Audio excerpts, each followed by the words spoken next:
Iconic versus Smart Omega Philippines. Enjoy the game. Let's go. Langsung kita kawal tim Indonesia kita ya. First thing first nih, ada point of view dari Kairi dan juga Andoryu. Yang sama-sama mengamankan karya Purple Buff terlebih dahulu untuk amunisi mereka setelah sukses dengan orange-nya. Belum ada gangguan yang diutus juga nih dari Killboy dan juga Chaknu. Mereka bakalan mengarah ke area yang cukup berlawanan juga ya. Dimana Killboy-nya di sini ngebantuin ke area Kai untuk ngambil satu monster jungle, ngasih impact juga sih. Wah, untuk Kairi. Ini penting sih, soalnya Kairi dengan level 3 kan dia udah siap buat team fight kan. Dia langsung coba invasi dan dapetin lava golem sama adanya fire beetle di bagian atas. Ya. Sehingga akan menyulitkan untuk Andoryu mendapatkan level 4-nya. Lihat dia masih tertinggal beberapa experience meskipun masih ada Scavenger Crab di bagian atas, Ukir dan juga Chak Mamba atau Chaknu. Ini membuka visions, memberikan perlindungan ke arah Andoryu yang sudah tertinggal beberapa experience di bawah Kai. Iya. Tadi kalau kita telik dari emblem yang sempat muncul beberapa saat ada 4 Tenacity dari Fnatic Onyx ya. Melihat memang dari karakteristik Smart Omega punya hero ini damage semua loh. Bahkan hingga dengan roamer mereka juga balancing antara damage dan juga power CC. Serta badan juga gak sih? Tapi nampaknya hampir ya Killboy. Ini bakal coba dipanis sepertinya Flicker kah? Masih bisa selamat tanpa flicker. Wow. Untungnya ada Terrence Rage yang digunakan untuk menghindar dari barrier yang dibuka oleh Chaknu. Bagus banget ya. Karena memang nanti setup dari Killboy juga dibutuhkan untuk ada di area turtle. Dan itu jadi good news juga ketika flicker tidak terbuka dari kejutan maut yang dibuka oleh Smart Omega.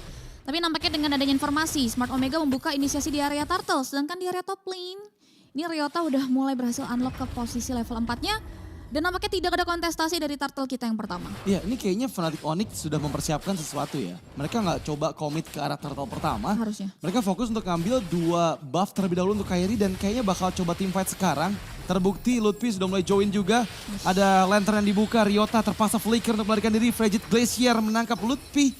Lutfi masih aman sepertinya untuk bisa disengage tanpa menggunakan spellnya. Itu dia ya, lantern yang selalu akan dibahas menjadi karakter dari Suns. Dengan Sushi-nya ketika tim fight besar yang harus membawa 3 pemain lainnya juga dari Fnatic Onyx. Tapi sayang sekali sini belum ada kompensasi, hanya teori-teori ancaman yang coba untuk dibuka dari Fnatic Onyx. Selanjutnya dari Smart Omega juga belum mau untuk memberikan 1 buah inisiasi tambahan walaupun Kairi. Wah, ini sekarang terkena efek knock up-nya dan langsung dibuka zaman force diaktifkan Killboy. Terpaksa flicker dan ternyata nggak bisa escape dari shadow kill. Andoryu mendapatkan first blood-nya. Oke, itu dia setup yang tidak diduga oleh Fnatic Onyx. Harus terhenti dengan adanya sisi power yang dikeluarkan oleh teman-teman Smart Omega. 1 pemain down untuk tidak ada pertukaran. Total 2 keunggulan yang membuat teman-teman Smart Omega memimpin tipis dari segi perekonomian. Dan dilanjutkan dengan adanya power dari bagaimana god lane mereka tadi yang proaktif juga gak sih? Gak ada yang nyangka akhirnya rotasi juga ke arah mid lane. Iya, soalnya jarang kan kita lihat adanya gold lane di menit ketiga udah mulai jalan. Mungkin biasanya ada cloud ya, cuman kan sekarang kondisinya gak ada cloud tapi Harit yang digunakan juga oleh JOWM. Tapi untuk 3 menit game berjalan, ini keuntungan ada di Smart Omega. Dari segi objektif mereka dapat turtle, dari segi point kill first blood juga mereka amankan. Dan entah kenapa, aku belum melihat adanya pergerakan Kairi sama sekali nih Cipi. Iya belum ya, di sini pergerakan Kairi masih tertahan karena memang too much sisi yang dihasilkan dari Smart Omega sih. Yang ngebuat kayak tadi pergerakan dari Kairi-nya terbatas banget. Dari Zaman Force, ada Chaknu dengan wall charge 1,8 detik di sana. Tapi lihat di area bottom lane, 1v2 situation. Mencoba untuk mempanis JOWM. Tapi sangat sulit ya, belum ada damage yang cukup dari CW. Meskipun ada backupan dari Killboy dan turtle kedua di menit keempat sudah mulai available untuk di setup. Chaknu mencoba untuk reset sebanyak mungkin karena Fnatic Onyx sepertinya sudah mempersiapkan sesuatu dengan Lutfi yang join ke area river. Oke. Dan tadi kalau kita lihat Joe memang tipikal god lane yang independen banget dengan Herald-nya. Dia tahu betul sisi defense yang harus dia maksimalkan ketika menyikapi sosok cewek tadi yang dipandu dan ditemani oleh Killboy. Dan sejauh ini belum ada poin eliminasi ya yang diamankan oleh teman-teman dari tim Fnatic Onyx.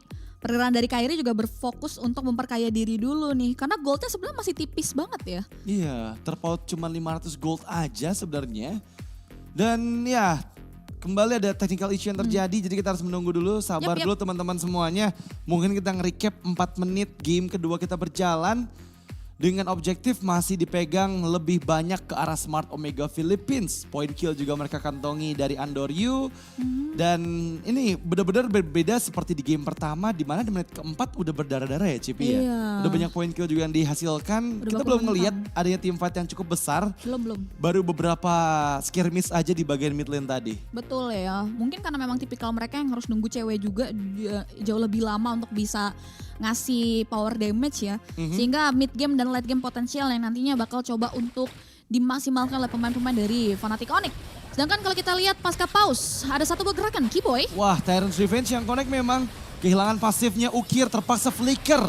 Kuat Shadow dan Shadow Kill, Final Slash diaktifkan. Masalah Sans terpanis dan Ludwig dalam bahaya, flickernya gagal dan juga Primal Wrath belum bisa diaktifkan. Kairi berusaha menahan turtle-nya, tapi panis terlebih dahulu ke arah Andoryu dan gak ada yang jungle membuat Kairi bisa untuk mendapatkan target kedua dan double kill di tangan Kairi beserta turtle kedua. Oh wow, itu dia ya, jual beli serangan dan juga outplay momen yang bisa dimaksimalkan oleh pemain-pemain dari Fnatic Onyx. Tapi nampaknya Keyboy masih mau lebih. Wah, ini dikejar lagi enhance sword-nya oleh Kairi, gak mau terlalu maju ya. Ingat, gak boleh terlalu overcommit karena memang dari seorang Aurora juga bisa untuk menghindar, tapi lihat itu JWM terdeteksi mencoba untuk dipanis. Kairi harus berhati-hati dengan adanya zaman force, dikejar dengan lantern flare, masuk CW dengan beberapa phantom step terakhir mempanis JWM untuk pertama kalinya. Keyboy memang memberikan gertakan dengan Tyrant's Rage, tapi Chaknu juga terlalu depan diangkat. Knock up oleh Sans dan dia wild charge untuk defensif dikeluarkan. Yes, wild charge untuk mundur, tapi alih-alih mengamankan karya objektif tim fight memang belum bisa untuk di follow up. Andoryu membayar nyawa teman-temannya dengan mengambil karya purple buff dari Kairi dan juga kekosongan yang terjadi di area bottom lane dimaksimalkan oleh cewek dan mid lane. Wah, ini bener-bener saling bertukar keuntungan ya. Tapi purple buff juga diambil sehingga akan lebih menguntungkan ke arah Fnatic Onyx. Keyboy mempersiapkan di dalam ambushnya. Tyrant Rage yang digagalkan, dikokang tapi belum coba dilontarkan. Dan inner turret di menit ke-6 Cipi dihancurkan oleh Fnatic Onyx. Wow, ini menit ke-6 dan ini yang kita butuhkan dari awal tadi ya. Early memang bisa dipegang oleh teman-teman dari Smart Omega, tapi Fnatic Onyx mereka mendapatkan kembali celah untuk bisa mencari kompensasi. Tapi in another side ada Andoryu juga yang berhasil melakukan mirroring. Inner turret yang ditukarkan oleh top turret memang terdengar tidak unworth it, tapi setidaknya ada pertukaran yang bisa didapatkan oleh Smart Omega di momen-momen krusial. Dan nampaknya tidak secepat itu juga Smart Omega bisa menahan, tidak selama itu lebih tepatnya ya dari segi perekonomian, karena goldnya udah mulai swing lagi. Dan kalau kita lihat dari arah itemnya, Golden Staff, Frozen Sight ini udah jadi item premier yang juga diamankan oleh cewek. Sehingga follow up-nya udah mulai berasa harusnya. Iya, Shadow Kill, Andoryu memang sudah diaktifkan. Cewek dan juga Lutfi menahan semua damage-nya. Chaknu dengan adanya konsil, Wild Charge dikeluarkan. Turtle masih coba untuk di-commit oleh Kairi seorang diri. Dan berhasil mendapatkan Turtle yang ketiga. Andoryu di sisi lain kesulitan meskipun Kai akhirnya dipanis. Ter-shutdown sudah dan Keyboy kali ini tertinggal di bagian belakang, double dipegang oleh JWM. Turtle yang berhasil diamankan oleh Kairi. Ganjarannya maut dari teman-teman Smart Omega yang mengingatkan kembali keuntungan di area mid lane. Dan ini lagi-lagi menutupi untungan yang dia alami di beberapa menit lalu. Karena center turret masalahnya ini poros rotasi mereka untuk melakukan invasi dari purple buff yang dimiliki oleh seorang Kairi. Iya, dan ini yang aku bahas dengan pemilihan Karazusin ya. Sebagai hero yang punya win rate di angka 20%. Apalagi harus head to head dengan assassin dari komposisi timnya Smart Omega. Itu bakal cukup sulit untuk Sun sebenarnya bisa lebih efektif di game ini. Dia bisa mentargetkan mungkin ke arah fighter-fighter seperti Chaknu dan juga Ryota dengan Arrot dan Groknya. Tapi masalahnya Ryota juga bisa berpindah tempat dengan Vengeance atau skill 2-nya dia. Sementara kalau dari Grok dia punya Power of Nature buat immune dari knock up effect Lantern Flare-nya Zuxin. Nah itu dia nih ya yang perlu diperhatikan lebih lagi dari teman-teman Fnatic Onyx. Karena kalau kita lihat goldnya juga udah mulai balance juga. Nampaknya jual beli serangan yang fluktuatif membuat akhirnya keuntungan diamankan oleh keduanya ya. Tidak ada yang signifikan memimpin. Dan kalau kita lihat dari gold leaderboardnya justru di sini ada 2 god laner dari kedua belah tim yang sama-sama memimpin. Sama-sama punya power untuk bisa memberikan damage dan wow ini jadi semakin sosok ya. Walaupun memang dari banyaknya team fight. Ini kill point-nya juga gak terlalu jauh, masih 3-5 sebenarnya. Iya, total 8 poin kill di menit ke-8 menandakan bahwa 1 kill per menit. Tapi Lutfi mencoba membuka semak-semak Dia seorang diri dengan edit harusnya aman aja. Mencoba untuk onward, masih berhasil dihindari. Chaknu men-trigger flicker untuk defensif. Sambil menunggu Lord pertama di 5 detik yang akan hadir. Wah, setidaknya itu bagus banget sih. Trigger satu inisiasi penting dari Chaknu ya. Sebelum adanya Lord, tapi Council Play. Wah, Wild Charge sudah mulai diaktifkan. Masalahnya sekarang, Lutfi belum sempat menggunakan Primal Rod-nya. Lantern Flare karena Chaknu sedikit demi sedikit mengikis HP dari Chaknu dan berhasil memparis Chaknu. Masalahnya Kairi pun down. Dengan adanya JWM, Zaman Force diaktifkan, terlalu sakit damage yang dihasilkan. Dari Synchro Visions-nya Keyboy, Immortality-nya nggak bisa diselamatkan. Sementara Suns bertahan dari Shadow Kill, damage terlalu sakit dan terpanis. Untuk kedua kalinya Suns juga nggak bisa diselamatkan dari sang assassin. Wow. No flicker tapi masih tetap bisa party dari teman-teman Smart Omega. Dan lihat cewek di area bottom lane nyaris menjadi bulan-bulanan dari seorang Ryota. Keunggulan kuantitas yang buat Smart Omega tidak mau membuang peluang mereka untuk langsung mengarah ke area Lord. Dan ini harusnya menjadi free Lord untuk pemain-pemain Smart Omega. Mengingat tidak adanya pemegang retribution dari Fnatic Onyx. Siapa sangka sisi power yang dimiliki oleh pemain-pemain dari Smart Omega nampaknya menyulitkan setup yang mau dibuka oleh Fnatic Onyx loh di sini. Iya, ini benar-benar sulit banget sih. Asli. Karena lagi-lagi ya, dengan komposisi yang dibawakan oleh Smart Omega, mereka team fight-nya kuat banget. Dari tadi selalu dibuka oleh Chaknu, dia percaya diri banget. Ketika Wild Charge diaktifkan, selalu ada follow up yang bisa dibawakan oleh teman-teman dari Smart Omega Philippines. Terutama dengan Herald yang tadi sempat kita bahas, ini Herald kenapa nggak jadi prioritas lagi ya sekarang ya. Dan dibawakan oleh Smart Omega, oleh JWM, dia bisa untuk mengeksekusi Herald sebagus itu. Ya. Dan berulang kali membuat Fnatic Onyx kesulitan sebelum adanya objektif. Asli sih ya, apalagi kombinasinya dengan adanya Chaknu, Groknya, ditambah lagi Aurora sih. Ini mempersulit dan mempersempit ruang lingkup gerak dari pemain-pemain Fnatic Onyx banget. Nggak seleluasa tadi loh Julianya, jelas kalau kita bisa head to head dan compare ketika berhadapan dengan Smart Omega di awal komposisi ini menyulitkan Kairi banget untuk bisa menjalankan eksekusinya ke pemain-pemain dari Smart Omega. Dan ya tadi kalau kita lihat dari Andrew membalaskan apa yang Kairi lakukan juga ya, mengambil terhadap bagaimana jungle patternnya, center turretnya, pertukarannya yang ngebuat akhirnya teman-teman dari Onyx sulit banget buat keep up. Dan harusnya ini Lord yang bisa menjadi disaster buat teman-teman Fnatic Onyx karena inner turret mereka ini bisa terancam jatuh di tangan teman-teman dari Smart Omega, bahkan hingga dengan base mereka loh. Bisa. Karena lagi-lagi dengan ketertinggalan yang ada di Fnatic Onyx membuat Smart Omega lebih besar chance-nya. Terutama untuk di Lord yang pertama. Tapi sepertinya kita harus menunggu lebih sabar lagi untuk kelanjutan dari game yang kedua. Ya. Dan ada technical issue yang terjadi kembali, kita masih menunggu untuk kesiapan lagi semua playernya agar bermain secara sportif dan juga fair pastinya. Itu yang kita utamakan ya. Iya, itu yang kita utamakan, apalagi di moment of truth guys. Hari terakhir group stage sebelum besok playoff nih besok. Enggak, besok libur dong. dulu sehari ya, dong. tanggal 2 ya. Besok libur kan tanggal 31, tanggal 1, tanggal 31, libur 2 hari 1, dulu. 2 hari liburnya. Libur 2 hari dulu ya. Libur 2 hari dulu ya. Hari dulu nih. Nah, Betul. itu dia.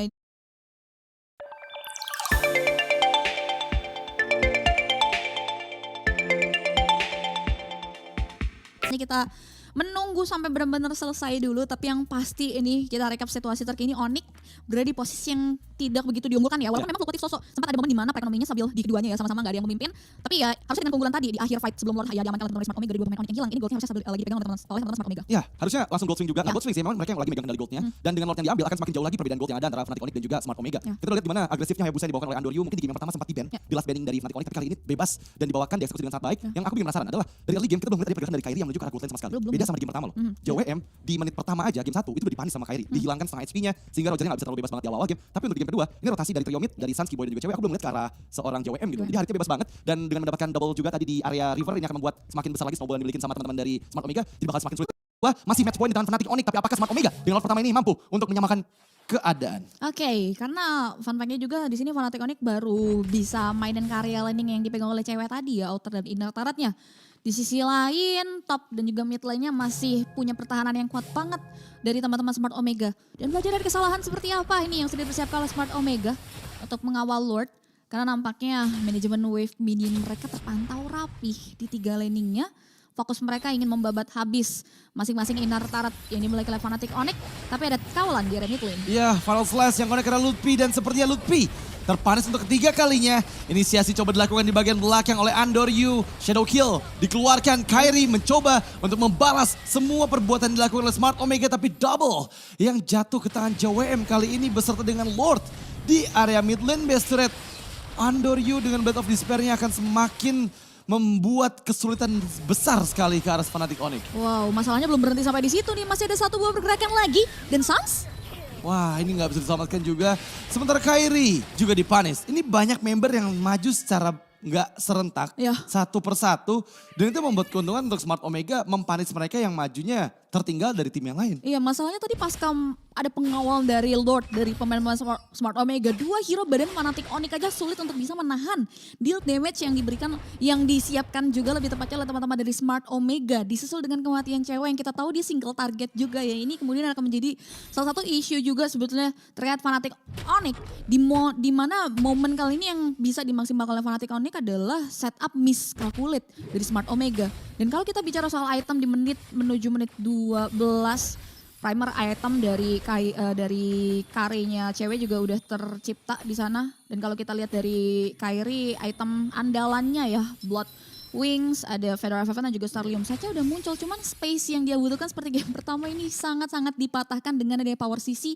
Apalagi korelasi antara Arlott dan juga Grok. Yang kita tahu ya ini akan menciptakan sisi power yang melimpah. Ini yang sebenarnya jadi batu sandungan buat teman-teman Fnatic Onyx di game ini. Betul. Dan yang aku penasaran adalah dia tadi belum ada momentum tercipta dari Keyboy yang bisa di follow up baik dengan Kairi. Tapi kali ini sepertinya momen tersebut terjadi dengan Keyboy yang langsung membuka inisiasi ke arah Chakno. Flicker kembali dikeluarkan. Defense manuver yang luar biasa dari Smart Omega. Setidaknya purple buff kembali jatuh ke tangan Fnatic Onyx. Wow, all in karya Chakno nampaknya belum menjadi salah satu isu untuk Fnatic Onyx bisa mengamankan power snowball mereka lagi. Chakno still survive, Flicker for defensive. Dan kalau kita lihat di sini reset momen lagi dari keduanya, mengingat masih ada peluang yang besar untuk Fnatic Onyx ikut karya Lord Dance-nya juga. Dan kita bakal lihat tim Smart Omega yang lagi memegang kendali perekonomian. Mereka yang langsung melakukan opening, tapi Keyboy. Wow, Keyboy membuka dengan Tyrant's Rage masuk ke sisi dari Chakno. Terpaksa mereset kembali Lord kedua yang sudah enhance Smart Omega. Mereka coba untuk mainin manajemen minion terlebih dahulu di bagian mid dan juga bottom lane. Sepertinya midnya sudah berhasil didorong. Masalahnya Sans sekarang terpaksa untuk melarikan diri ke bagian belakang. Purify diaktifkan, Lutfi masih menahan semua damage-nya. Keyboy terdeteksi. Dan kali ini cewek masuk mencoba untuk menangkap Chakno dengan konsil. Dia melarikan diri. Frigid Glacier dari Ukir langsung membuat semua netral dan disengage kedua belah tim. Oke, tipis-tipis masih dipegang oleh Smart Omega terkait statistik teamfight yang terjadi di game yang kedua. Intensitas tinggi kembali dipertontonkan bagaimana Fnatic Onyx masih cukup struggle untuk bisa menewaskan pemain-pemain dari Smart Omega. Tapi satu hal yang pasti, siasat mereka untuk melakukan cancellation setup di area Lord yang ngebuat akhirnya Smart Omega lagi-lagi harus mengambil langkah mundur untuk bisa masuk ke area Lordnya. Sedangkan kali ini Lord lagi-lagi bakalan ditunggu nih. Gak ada yang mau buka karena dari tadi opening dari Keyboy ini udah mulai meresahkan setup dari Smart Omega. Apalagi 2 kali. Iya. Chakno hampir tumbang tadi. Betul. Chakno masih belum available dari flickernya. Tapi beberapa detik lagi akan siap. Masalahnya Onyx. Ini Keyboy gak ada flicker, Sans yang gak ada Purify. Bakal cukup sulit ya untuk team fight lagi. Meskipun kita tahu Fnatic Onyx mereka gak mau merelakan Lord kedua ke tangan Smart Omega. Tapi Smart Omega setupnya udah matang, semua vision terjaga. Dan siapapun nanti yang masuk dari dalam area mid lane itu akan dipanis dengan 3 member yang bersiap. Harusnya sih, wow ini cukup menarik kalau kita lihat setup dari Fnatic Onyx ya. 3-2 yang bakal mereka bawakan ya. Di mana cewek juga udah mulai berkolaborasi dengan Keyboy dan juga Sans. Sedangkan Smart Omega harusnya bakal coba untuk kembali mengisi posisi setup mereka di area Lord. Karena mereka masih di keadaan yang mengunggul dari segi perekonomian. Dan ini agak beresiko nih kalau sampai ketahuan atau mungkin show off di area bottom lane. Bisanya digas oleh teman-teman dari Smart Omega di area Lord deh. Iya apalagi kalau sampai show ya. Sekarang udah show juga dan langsung dikonsil. Memang terdeteksi oleh Sans yang membuka lantern flare-nya. Tapi di waktu yang bersamaan Lord mencoba untuk di all in oleh JWM dan juga Andoryu. Lutfi membuka visions untuk Onyx. Terlihat ada Chakno juga dengan power of nature-nya Ryota terhenti. Gagal Keyboy masuk dengan Tyrant's Rage. Lord 20.000 HP.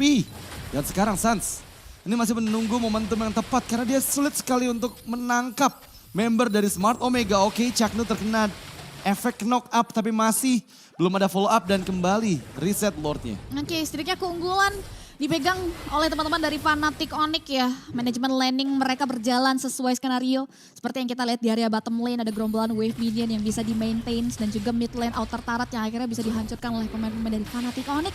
Membuat keadaan semakin sengit di area Lord Pit-nya. Dan lihat ada Shadow Kiru. Wah ini udah ke-trigger dan itu informasi yang sangat mahal. Hayabusa dari Andoryu udah gak ready untuk ultimate yang dia miliki selama kurang lebih 20 detik depan. Sehingga Fnatic Onyx harusnya sesegera reset dulu. Balik ke arah base, penuhin HP-nya, balik lagi buat setup. Ini waktu yang tepat untuk mereka mulai pertempuran. Karena mereka pede loh.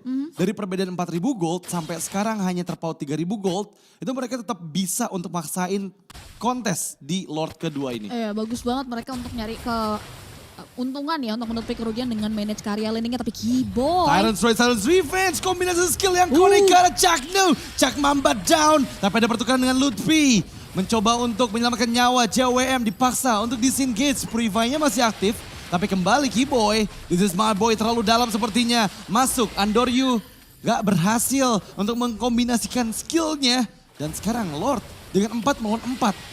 Banyak source skill yang sudah dikeluarkan.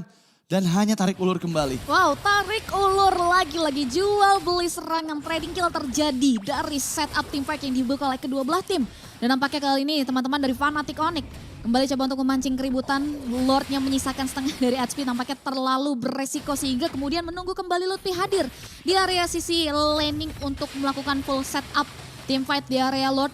Dan kalau kita lihat road to full pack item dari seorang Kairi, Winter Crown juga ada di tubuh dari sosok jungler yang masih dinantikan performanya untuk bisa secure karya Lord yang bakal coba untuk di-commit. Wah, tapi ini kayaknya langsung coba all in ke Lord dan Kai berhasil mendapatkan retribution-nya. Meskipun Kiboy kehilangan immortality dari Shadow Kill, Frigid Glacier diaktifkan, Kairi juga dipanis. Chakno kehilangan immortality dan ada cewek yang dikejar dengan vengeance dari Ryota. Sans memberikan backupan, memberikan lantern flare-nya, double dipegang oleh Andoryu dan menuju ke arah Lutfi. Lutfi pernah meruat tapi gagal escape dari area barrier dan ada member terakhir yang tersisa yaitu Sans.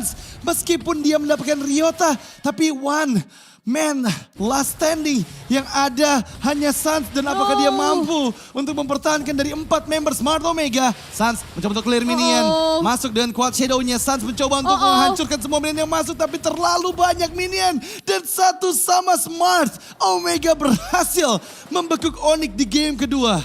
Wow. Lord Dance yang berdarah-darah. Lord memang boleh dimaksimalkan